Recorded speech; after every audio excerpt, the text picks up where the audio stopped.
हाँ, तो श्रोता भाई सबको हमारे ओर से जोहार। सभी लोग देख रहे हैं, जान रहे हैं, बूझ रहे हैं कि किसानों का आंदोलन 26 नवंबर से आज तक चल ही रहा है। क्यों भाई? तो भाजपा सरकार द्वारा, नरेंद्र मोदी सरकार द्वारा 3 कृषि बिल कानून बना है जो कि किसानों के लिए अहितकर है। तो इन कानूनों के विषय में लोगों को जानकारी हुई, तब सब इसका विरोध कर रहे हैं, प्रदर्शन कर रहे हैं, आंदोलन कर रहे हैं। अब रह गई बात सिर्फ इसी को जाने, इसलिए ऐसा बिल तो कितना पास हो चुका है भारत में जिसका गिनती करना मुश्किल है। उसी में से आप देखिए कि सांसद और विधायक लोग बिल पास करते हैं कि उनको वेतन पुरजोर मिले, भत्ता भी मिले। इसके अलावा सरकारी कर्मचारी जितने हैं उनके लिए 6ठा वेतनमान आयोग गठन हुआ, 7वां वेतनमान आयोग का भी गठन हो चुका है। और जितने भी सरकारी कर्मचारी हैं उनको महंगाई भत्ता मिलना अनिवार्य है। और महंगाई भत्ता बढ़ेगा जो कि उनके वेतन में समायोजित हो जाएगा और उनको वेतन वृद्धि होते रहेगा। और जिसका पूर्ति करारोपण के द्वारा किया जाता है, जिसको आम नागरिक भोगी होते हैं। तो इस तरह से बहुत कानून है। तो इसी संबंध में एक कविता आप लोग को सुनाते हैं कि प्रजातंत्र क्या है। तो हम जिस देश में रहते हैं, गांवों का देश उसे कहते हैं, जिसे कहा था गांधी महात्मा, गांव में बसती है देश की आत्मा। भारत में प्रजातंत्र ही शासन है। हम मूर्खों कहाँ जहाँ वतन है। मूर्ख इसलिए कि प्रजातंत्र को कहा जाता है जनता का, जनता द्वारा और जनता के लिए शासन। लेकिन यहां भारतवासी 99% से ज्यादा लोग कानून के विषय में अनभिज्ञ हैं। कोई नहीं जानते हैं कि हमारा शासन पद्धति के लिए कितने प्रकार के धाराएं हैं, संविधान में क्या लिखा हुआ है, आम नागरिक के सेवा के लिए कितने अधिनियम बने हैं, किसमें क्या लिखा हुआ है, हमारे सेवा के लिए कितने पदाधिकारी हैं, कितने विभाग हैं, किसी को कोई जानकारी नहीं है। तो ये प्रजातंत्र हुआ कि अधिनायक तंत्र हुआ? अभी लोग बोल रहा है नरेंद्र मोदी कोई तानाशाह है। ये तानाशाह की प्रक्रिया भारत में शुरू से ही लागू है। अगर ऐसी बात नहीं होती तो स्कूल में 8 क्लास से संविधान, अधिनियम एवं विभाग के संबंध में पढ़ाई होती, लेकिन ऐसा नहीं हो रहा है। तो क्या भाई, इसी के विषय में कविता में जिक्र है कि हम जिस देश में रहते हैं, गांव का देश उसे कह देते हैं, जिसे कहा था गांधी महात्मा, गांव में बसती है देश की आत्मा। भारत में प्रजातंत्र ही शासन है। हम मूर्खों कहाँ जहाँ वतन है। मूर्ख इसलिए कोई इंजीनियर पास है, कोई इंजीनियर हैं, कोई डॉक्टर हैं, कोई प्रोफेसर हैं, विद्यार्थियों को पढ़ाने वाले प्राचार्य हैं, कुलपति हैं, लेकिन किन्हीं को संविधान के विषय में जानकारी नहीं है। कितने अधिनियम हैं, अधिनियम का भी नाम नहीं जानते हैं। और अधिनियम में कितनी धाराएं हैं और किसमें क्या जिक्र है उसका अता पता पढ़ा लिखा आदमी को भी नहीं है। हमारे सेवा के लिए कितने विभाग हैं और विभागीय पदाधिकारियों का किनका क्या काम है, इसके विषय में पढ़े लिखे आदमी तो जानते ही नहीं है। तो यहाँ मात्र साक्षर और ठेपा मार लोग का तो कहना ही मुश्किल है। तो इसलिए कहा कि भारत में प्रजातंत्र ही शासन है, हम मूर्खों का जा वतन है, और मालिक दाने दाने को तरसे, नौकरों का महंगा वेतन है। तो देख लीजिए महंगा वेतन किससे है कि छठा सातवां वेतनमान आयोग हो गया। उसके अलावे उनको महंगाई भत्ता मिलता है। कोरोना काल में मजदूर लोग को काम नहीं मिला, पैदल आए घर प्रवासी मजदूर बन करके, कितने लोगों की मृत्यु रास्ते पर हो गई, किन्हीं को पैसा नहीं मिला, पैदल चलने का नौबत आ गया। लेकिन सरकारी कर्मचारियों के साथ तो बात नहीं है, वो अपना काम नहीं किए लेकिन उनको वेतन मिल ही रहा है। उनका वेतनमान आयोग जो है उनको वेतन देने का सिफारिश करता ही है। लेकिन जो आंदोलनरत किसान हैं इनको कोई सुनने वाला नहीं है। और हम लोग की किसानों की संख्या अभी 80% है। तो कहिएगा 80% कैसे भाई? तो प्रवासी मजदूर के विषय में आप लोग देखें कि कितने प्रत्येक राज्य से कितने मजदूर पलायन कर गए थे। तो पलायन कब करता है आदमी? जब पूरा अनाज घर में रख लेता है दिसंबर महीना में तक, माने कि खेती बाड़ी का धान वगैरह जो है अपने घर घुसा लेते हैं और उसके बाद बाहर काम करने के लिए जाते हैं। और फिर वो जून जुलाई के महीना में आते हैं। तो जब जनगणना होती है, कब होती है? प्रत्येक 10 वर्ष के बाद जनगणना होती है, लेकिन होती है धूप काल में। तो जिस समय लोग पलायन किए हुए रहता है उस समय होता है। तो भी 70% अभी भी जनसंख्या है। पूरा इंडिया का एवरेज 70% है। तो 10% माने कि समझिए पलायन कर जाता है। तो अब 10% उधर दूसरे पेशा में भी गिनती होती है और इधर माने पलायन कर गया उसमें और 10% घट जाता है। तो अभी समझिए कि 80% से हम लोग ज्यादा हैं किसान वर्ग के लोग। लेकिन क्या है कि हम लोग को कानून के प्रति कोई जानकारी नहीं है। तो इसी के विषय में कविता आप लोग को सुनाए कि हम जिस देश में रहते हैं गांव का देश उसे कहते हैं, जिसे कहा था गांधी महात्मा, गांव में बसती है देश की आत्मा। भारत में प्रजातंत्र ही शासन है, हम मूर्खों का जहां वतन है। मालिक दाने दाने को तरसे और नौकरों का महंगा वेतन है। मालिक कौन? जो वोटर। नौकर कौन? जो सरकारी सेवक हैं, वह समझिए आम नागरिक का वो नौकर हैं। तो उनको महंगा वेतन है। उनका छठा से सातवां वेतनमान आयोग गठित है। लेकिन यहाँ जो मालिक है उनको लाल कार्ड और पीला कार्ड के लिए दर-दर ठोकर खा रहे हैं। अपना एमएसपी मांग करने के लिए 3.5 महीना तक माने आंदोलनरत रहे, जिसमें समझिए कि 300 किसान से ज्यादा अपना शहादत दे दिए। फिर भी सरकार का कान में जूं नहीं रेंग रहा है। तो क्यों? कि हम लोग जो है महामूर्ख हैं। हम लोग को कानून के प्रति जानकारी नहीं है, अपना अधिकार और कर्तव्य की जानकारी नहीं है। अगर रहती तो इलेक्शन के पीरियड में हम लोग माने कि अपना अधिकार का प्रयोग करते। और इस चीज को अभी जो है किसान के जो नेता लोग हैं अभी याद आई बड़े दिनों के बाद कि अभी हम सरकार को शिकस्त दिलाएंगे, क्योंकि किसानों की बात नहीं सुन रही है।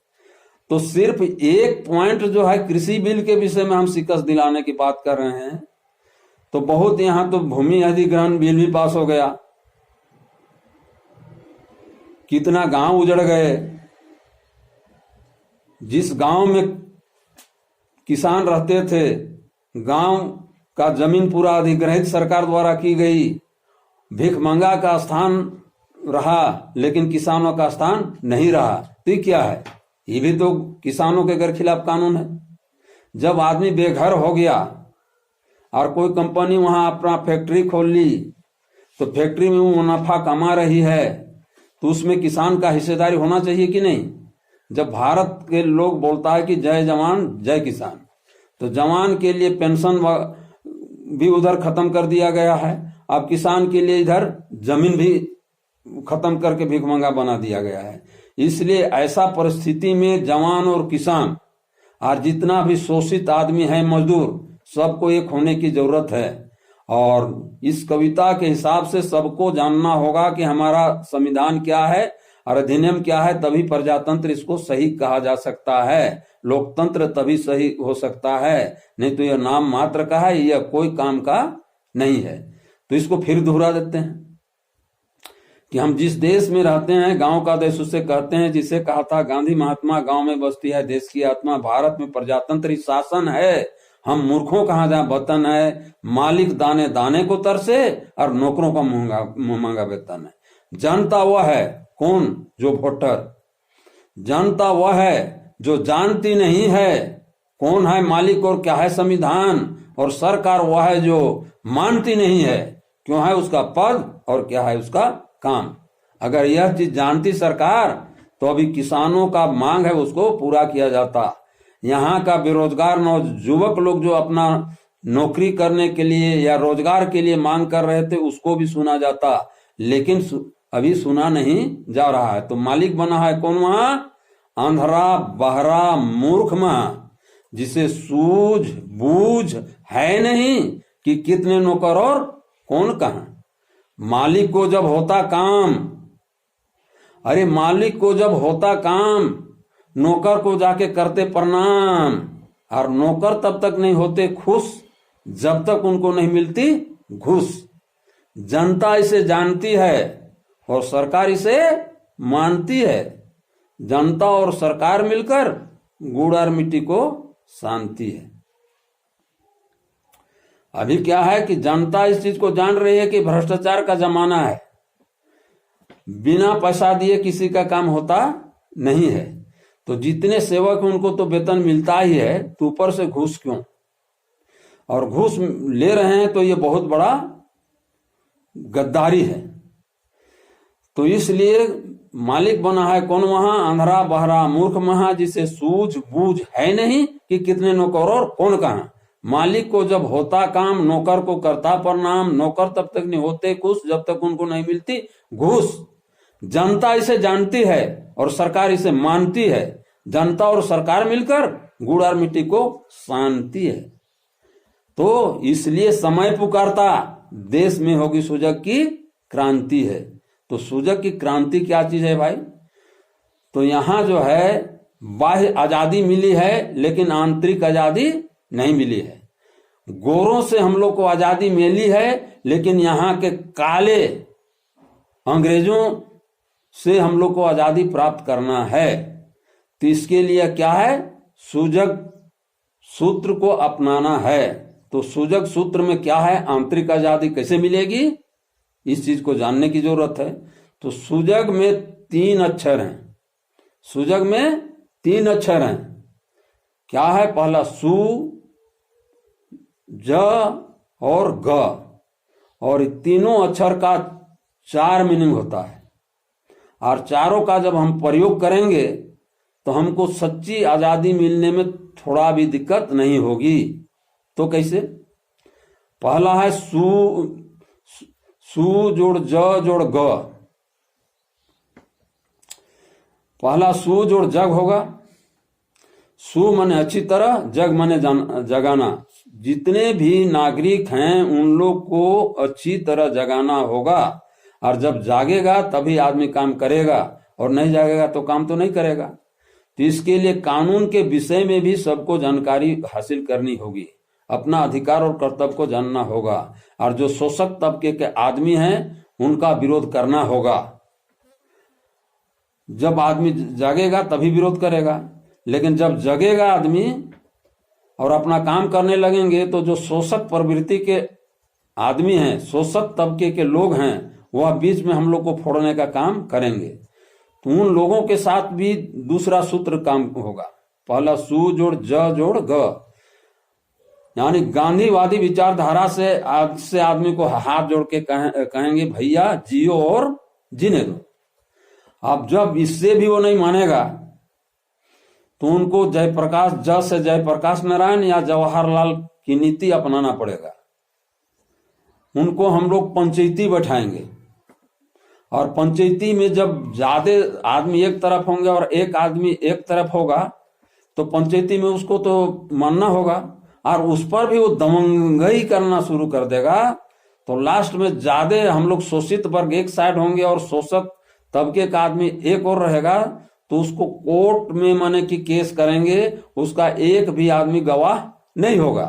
तब लास्ट में उसको कानून के तहत उसको जब हम लोग मजबूर करेंगे तब वह हमारे शरण में आएगा। और इस तरह से दो सूत्र हो गया, सोए हुए आदमी को जगाएंगे, जो हमारे साथ बदमाशी करेगा उसके साथ गांधीवादी विचारधारा, जवाहरलाल या जयप्रकाश नारायण की विचारधारा, और लास्ट में सुभाष का विचारधारा कानूनी प्रक्रिया द्वारा करेंगे।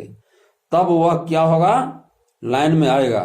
तब क्या होगा, सु जोड़ ज जो ग, तब हम लोग का क्या होगा, नागरिकों का सु से सुनिश्चित, ज से जनमत, ग से गणना कायम होगी। जब हम लोग का सुनिश्चित जनमत गणना कायम होगी तो जो भी सरकार बनेगी वो अस्थायी होगी और वह नागरिकों का काम सुजग सूत्र के आधार पर करेगी। और जब इस तरह से शोषण रहित, शोषण विमुक्त हमारा शासन तंत्र भारत में चलेगा, और जब इस तरह का हमारा सुजग सूत्र के आधार पर जब हमारा यहाँ शासन व्यवस्था चलेगी तो इसका नकल दुनिया के अन्य देश भी करने लगेंगे। तब क्या होगा, इसका अंतिम रूप होगा सु जोड़ जग। सु माने अच्छा, जग का मतलब संसार होगा, तो अच्छा संसार का निर्माण होगा। तो इसी को कविता में सुना रहे हैं, और उस कविता का अर्थ और ज्यादा होगा, लेकिन उसको सीधा में सुना रहे हैं। जब मौका मिलेगा तो उसको पूरा अर्थ सुजग का हम बताएंगे। तो सुनिए कविता क्या है। बिना सुजग का जीना कैसा, अरे बिना सुजग का जीना कैसा, निर्बल निस्तेज मुर्दा जैसा, दुराचारी राज में जब राजा होता बेईमान है, सुव्यवस्थित सीता को खोजने आया होता हनुमान है। करोड़ों की कंठों से निकली भारत का ही विधान है, सुजग आज अकेला बना पवन सूत हनुमान है, यह मानव को मुक्त करेगा सापर सना जहान है। सुजग ना कोई शासन है ना कोई नेता का भाषण है, यह तो जरूरतमंद लोग को जगने और जगाने का दर्शन है। सुजग शब्द याद दिलाता देश आजादी के हित, सु से सुसुप्त आदमी को जग से जगाने का रीत। ग अक्षर से गांधी विचार, ज से जवाहर का नीत, और सु अक्षर से सुभाषवाद का जो सिखाता आज भी गीत। सुजग से जब बनेगा डहर, पहले गांव में तब शहर, सुजग डहर को जो देगा रोक, गांधीवाद से देंगे टोक, उसे नहीं चलेगा काम, जवाहर नीति को देंगे ठोक। उस पर भी जोरदार बनेगा, कानूनी सुभाष उसे धरेगा। तब सु से सुनिश्चित, ज से जनमत, ग से गिनती होगा अद्भुत। तब सु से अच्छा, जग से संसार के भागेंगे यहाँ के गड़े हुए भूत। सुजग जब खड़ा होगा इसका अपना झंडा होगा, सु से सुफेद, ज से जंगल, ग से गगन का होगा रंग। गांधी जवाहर सुभाष की नीति साथ रहेगी, चक्र पर बिरसा का होगा उमंग। झंडा जब फहराया जाएगा, शोषितों के हाथ थमाया जाएगा, सुजग का आदर्श निभाया जाएगा। सुनो यह देखिए सुजग झंडा का जो फोटो है ये ऐसा ही होगा, सुजग का आदर्श निभाया जाएगा। सुनो सुनो रे ग्रामीण भाई, सुनो सुनो रे किसान भाई, कोई ना करता हमरा अगुवाई। हम 100 में 80 हैं, 60 दूसरों से बेसी हैं, पर यह कहने में हमें शर्म आती, इसका कारण है धर्म, जाति और पार्टी। हमें सीखना चाहिए कर्मचारी भाई से, हमें सीखना चाहिए कर्मचारी भाई से, जो कितने जाति धर्म के रहते और आते कितने ठाई से। सब मिलकर मांग करते, अपना जाति पार्टी धर्म भुलाए, हमारी तनख्वाह 2 बढ़ाए, नहीं तो देंगे कुर्सी छोड़ाए। सरकार उनके आगे झुके और जनतक रुपया मनमाने फूके, फिर भी सरकार पार तक कोई नहीं टोके। दूसरी सीख लो राजनीति पार्टी से, जो कितने धर्म और कितने जाति के, कहते सब हैं देश के माटी के, जीतते हैं दूसरों को वोट काटी के, लोकसभा और विधानसभा जाए के, सोच विचार करते एक ही राय के, कानून बनाते सब जिए खाए के, लगते सभी हैं एक ही माय के। हवाला घोटाला करते कांड और रुपया जमा कर बनते सांड। कल कारखाना खदान में देखो आज, सर्वत्र है पार्टियों का उन्नयनबाज, तरह तरह का कानून बनाकर बना दिया नौकरशाही का राज, पर कोई नहीं आया किसान के पास। अपने को मालिक समझते, किसान को समझते दास। अपने को शेर समझते, किसान को समझते मांस।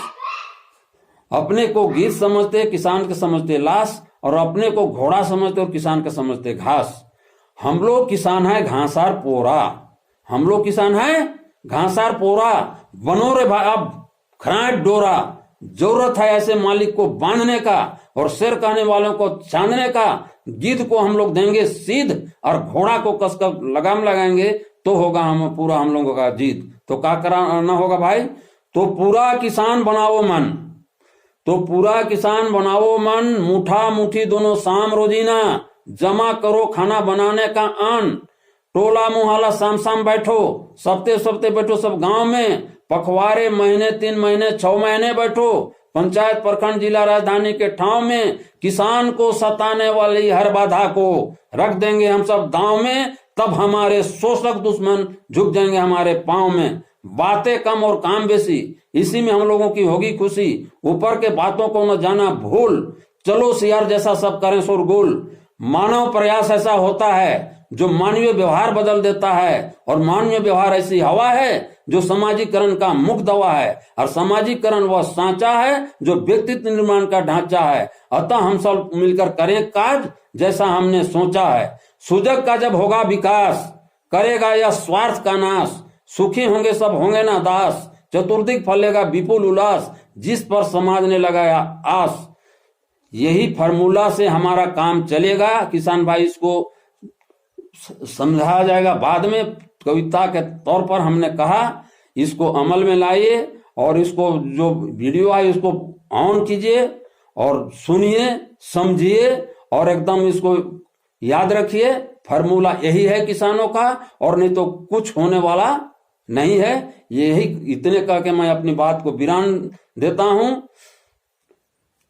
जय किसान, जय हिंद।